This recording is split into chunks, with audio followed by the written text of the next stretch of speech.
Alexandre Dubé. Il explore toutes les facettes de l'actualité. Finalement, on se réveille ce matin dans un monde où on n'a pas de tarifs supplémentaires de 50% sur plus de 500 produits canadiens. On comprend quand même que ça aurait fait très mal là, à l'économie. Plus de 20 milliards de dollars de marchandises qui étaient ciblées dans ces tarifs-là, que ce soit des équipements électriques, des meubles, l'industrie notamment vestimentaire, des machineries industrielles également. Bref, le Québec aussi était vraiment là, plus touché que les autres provinces. En fait, c'est le cas depuis le début de tout ça. Maintenant, ce que Trump dit dans son message, c'est « Je vous donne un sursis de 3 jours. » OK, on se donne là jusqu'à dans la nuit de vendredi à samedi. Lui, il dit que il y a une entente avec le Canada qui est sujette à être finalisée, notamment à la production de documents.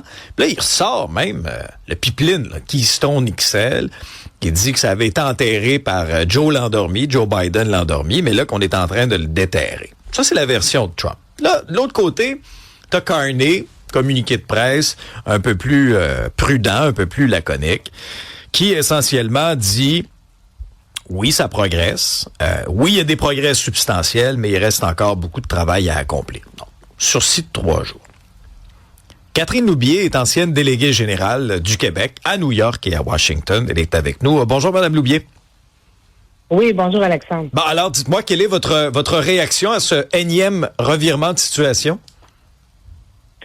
Ben, en fait, je pense qu'il n'y avait pas de victoire à proprement dit possible dans c'est les derniers jours là, qu'on a vécu.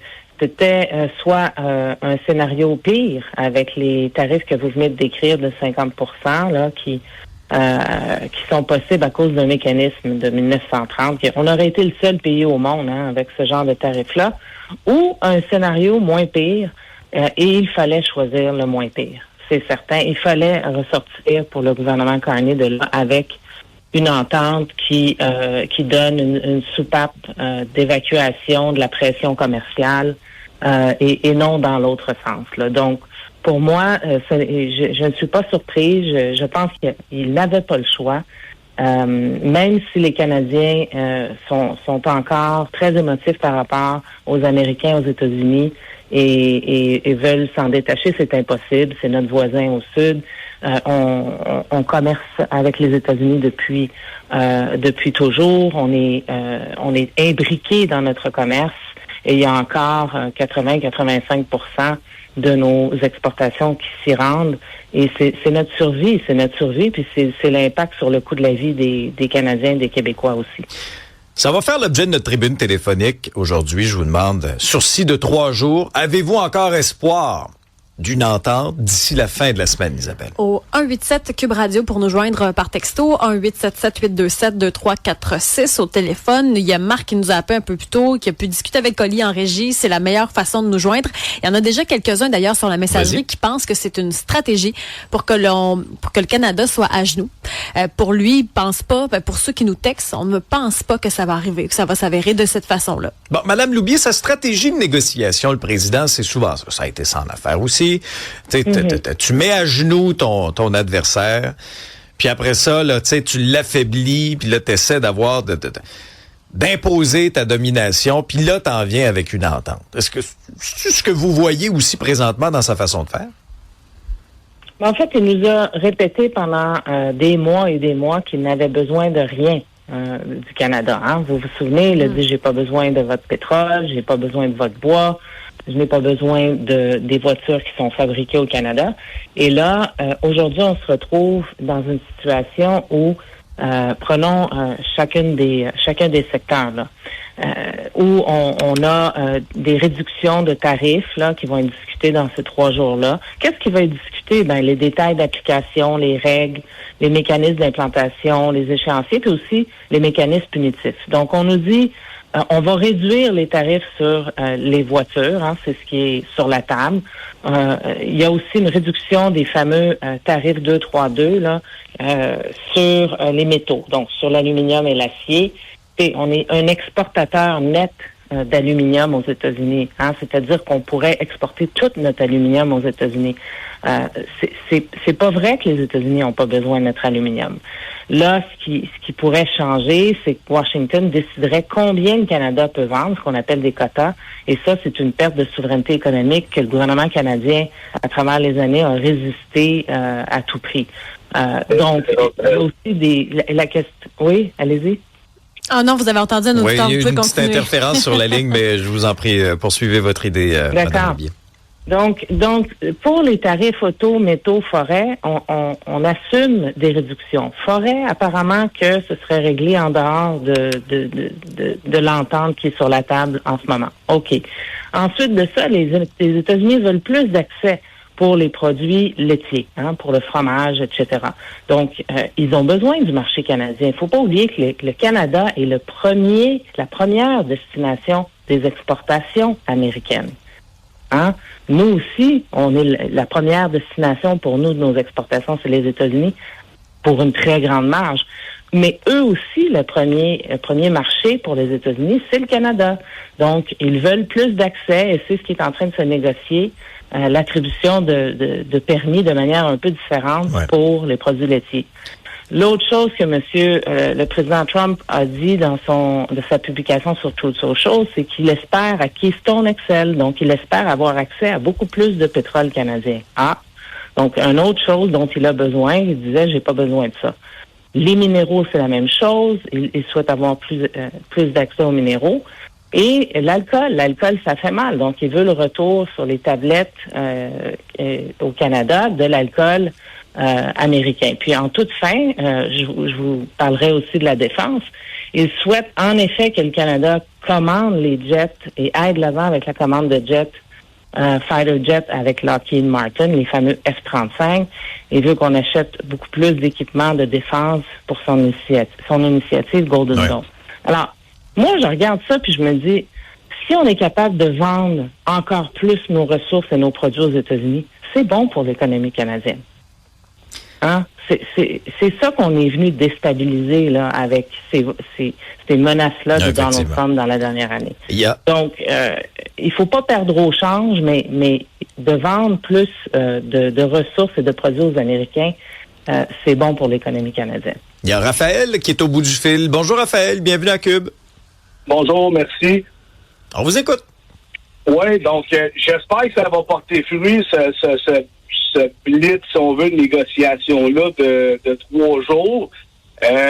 Moi, quant à moi, on n'a pas le choix de s'entendre. On a bien beau se pomper le torse au Canada, là, comme la dame disait, 80 à 85% de nos exportations s'en vont directement là. Fait que de se faire à croire qu'on va faire affaire avec qu'on va vendre des armoires de cuisine à Singapour ou je ne sais où, c'est zéro réaliste. On va pouvoir mettre de l'eau dans notre vin, mais moi, quant à moi, c'est pour le mieux. Moi, quant à moi, il n'y en aurait juste pas de tarif, ni d'un bord, ni de l'autre.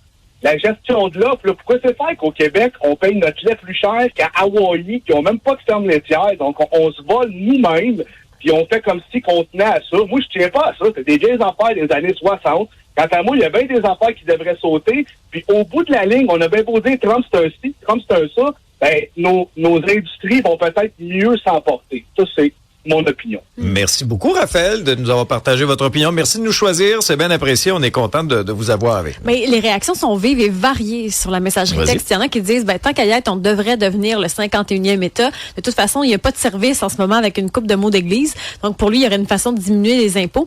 Il y en a qui trouvent que présentement, l'espèce de pause, il y a anguille sous roche. Ils ont peur d'un autre stratagème de la part de Trump. Et Serge qui dit, ça va se régler à l'avantage des Américains au détriment du Québec après que Carney se soit mis à genoux, on va dire de même. C'est juste qu'il y a des affaires qui se disent pas. Bon, Catherine Aubier, c'est intéressant parce que il y a aussi quelque chose qui revient dans les commentaires qu'on voit passer, c'est on veut pas être sacrifié, on ne veut pas que le Québec soit sacrifié. Et il y a nos collègues qui sont en train d'éplucher le décret pendant qu'on est en ondes de la Maison-Blanche. Ce qu'on en comprend, c'est que le Canada aurait accepté de retirer les contre-tarifs, d'ouvrir un front sur la gestion des quotas et de reculer aussi sur l'alcool. Parce que moi, ce qui me marquait, c'est que depuis le début là, de cette négociation-là, Carney en a fait des concessions. Je veux dire que ce soit là, la taxe Netflix, les géants du web, les profits du pont Gordie Howe. On a reculé sur bien des choses, mais sans pas avoir grand-chose en retour, Madame Lobier. Non, ben ça, c'est effectivement. D'abord, la fameuse taxe sur l'Internet, sur les fournisseurs Internet, je pense que ça, c'était pas une bonne politique. Et que le fait qu'il ait reculé, ça me surprend pas vraiment parce que c'était difficilement applicable et il faut une harmonisation sur le continent avec les États-Unis. C'est sûr qu'il a donné aussi sur l'histoire du pont Gordie Howe, c'est certain. On n'est pas dans les négociations. On ne sait pas ce qui s'est dit. On ne sait pas. C'est très secret. C'est gardé très secret par le premier ministre et son entourage. Mais il y a une chose, par contre. En avril dernier, Donald Trump disait, pas Donald Trump, mais Mark Carney disait, c'est terminé avec les États-Unis. Les États-Unis, c'est une faiblesse pour nous. Ça sera plus jamais pareil, etc. Donc, il a un peu lâché les armes et il s'est un peu mis dans une position où le message qu'il lançait, c'est on n'a pas vraiment besoin des Américains, puis on va aller ouvrir nos marchés ailleurs. Moi, je pense que ça, c'était une erreur, parce que oui, il faut ouvrir nos marchés ailleurs, mais il faut aussi conserver et faire attention à notre partenaire de commerce américain, parce que vous savez, Alexandre, un pays, c'est pas un président. Et les États-Unis, il n'est pas éternel, lui, là. Beaucoup plus longtemps que Donald Trump va être président. Je continue la lecture là, du décret possible, parce que quand on parle d'alcool, on s'entend que c'est une compétence provinciale aussi. Alors, mettons que Ford, là, il dit, moi, j'y remets pas les bouteilles américaines, ces tablettes. Mettons que Mme Fréchette dit, non, oubliez ça, là. Là, vous voulez vous attaquer à la gestion de l'offre, les bouteilles ne retourneront pas sur les tablettes. Les provinces pourraient donc faire capoter cette entente-là. Oui, mais bon, le premier ministre est en contact avec les provinces de manière assez constante et s'il s'avance pour dire qu'il peut remettre l'alcool sur les tablettes au Canada, c'est parce qu'il y a déjà eu des conversations pour s'en assurer avec les premiers ministres canadiens. Et il y a des choses que les premiers ministres canadiens, comme Mme Fréchette, par exemple, qu'elle a mis de l'avant dans ses conversations avec M. Carney, puis elle a dit, ça, c'est une ligne rouge, je peux pas accepter ça. Donc, lui, se revire de bord, puis négocie avec les Américains en sachant très bien où se situent l'un et l'autre des premiers ministres à travers le Canada. Et ça s'appelle l'unité nationale et être capable d'avoir du leadership dans les relations avec les provinces pour pouvoir en arriver à parler d'une seule voix. Est-ce que ce sera parfait? Je ne le sais pas. On verra. Les différentes provinces vont s'exprimer aujourd'hui. C'est sûr que pour le Québec, c'est difficile. Votre auditeur disait, je pense que c'est mieux d'avoir un deal, une entente, que de ne pas en avoir. Ben moi aussi. Et Louise Blais, qui est l'émissaire du Québec pour la première ministre Fréchette sur la question du commerce, elle a fait le tour du Québec, puis elle a dit dans les derniers jours, je pense pas que vous réalisez ce qui va arriver s'il y a 50% de tarifs. Et elle a dit qu'une compagnie sur 3 allait fermer dans les mois qui viennent si ces tarifs-là allaient de l'avant. C'est pas rien, là. Alors, il y a un danger réel et donc, de remettre l'alcool sur les tablettes, c'est quelque chose qui est un geste assez simple à faire quand l'alternative, c'est la fermeture d'entreprise. Il y a plusieurs réactions. Kevin qui pense que c'est le temps d'acheter des actions. Il dit, j'ai pris des actions Tesla pas chères. Puis il dit, de toute façon, peu importe qui sera au pouvoir présentement, Trump est imprévisible. Donc, c'est difficile de discuter avec quelqu'un comme ça. Il y en a qui pointent du doigt Mark Carney de s'être pavané un peu partout puis pas s'être occupé de la relation avec les États-Unis. C'est une perception là, sur la messagerie. Puis Jasmin qui pense que la soumission est la réaction la plus populaire. Ah oui. Hein? Ben, continuons dans les réactions. Ismaël nous appelle. Bonjour, Ismaël. Oui, bonjour. Alors, est-ce que vous craignez que le Québec soit sacrifié dans cette entente-là? Ben moi, c'est toujours mon impression avec le Canada. J'ai toujours été fédéraliste, en fait. Puis honnêtement, moi, je suis ici de l'immigration. Fait que c'est normal chez nous d'être fédéraliste, mais depuis quelques mois, puis surtout avec cette guerre commerciale, avec les Américains, avec Trump, puis quand on voit la position du Canada, on voit toujours que le Québec est sacrifié. Puis, à cause de ça, récemment, je suis devenu souverainiste. Puis, pour moi, il faut que le Québec ait les pleins pouvoirs entre ses mains pour que quand on va aller s'asseoir avec que ce soit M. Donald Trump, que ce soit J.D. Vance, peu importe qui va venir après, que quand on va s'asseoir avec lui pour négocier, ça va être nos intérêts qui vont être mis en avant, puis pas ceux de l'Ontario, ou ceux de Doug Ford, ou ceux de l'Alberta, ou peu importe qui. Ouais. Je veux que ce soit nos entreprises ici, nos entrepreneurs qui bénéficient de ça, pas qu'on mette d'autres intérêts, puis qu'on sacrifie les nôtres. Donc, l'argument d'avoir un siège autour de la table. Je comprends que ça a résonné chez vous. Merci, Ismaël, d'avoir choisi que. Mot de la fin en quelques secondes. Catherine Loubier, est-ce que, je vous pose la question que j'ai posée aussi à nos auditeurs. Est-ce que vous y croyez, vous, une entente là, d'ici 3 jours, en conclusion? Oui, j'y crois et je pense que c'est la meilleure conclusion qu'on peut avoir. C'est moins pire que d'avoir l'imposition de ces autres tarifs-là de 50%. Et j'écoutais votre auditeur. Si l'Alberta n'était pas là avec le pétrole dans cette négociation-là, je suis pas sûre qu'on en serait là. Alors, il y a il y a une question de solidarité aussi avec les autres provinces canadiennes. Catherine Loubier, ancienne déléguée générale du Québec à New York et à Washington. Merci beaucoup pour votre participation à l'émission. C'est toujours apprécié. Merci. À la prochaine.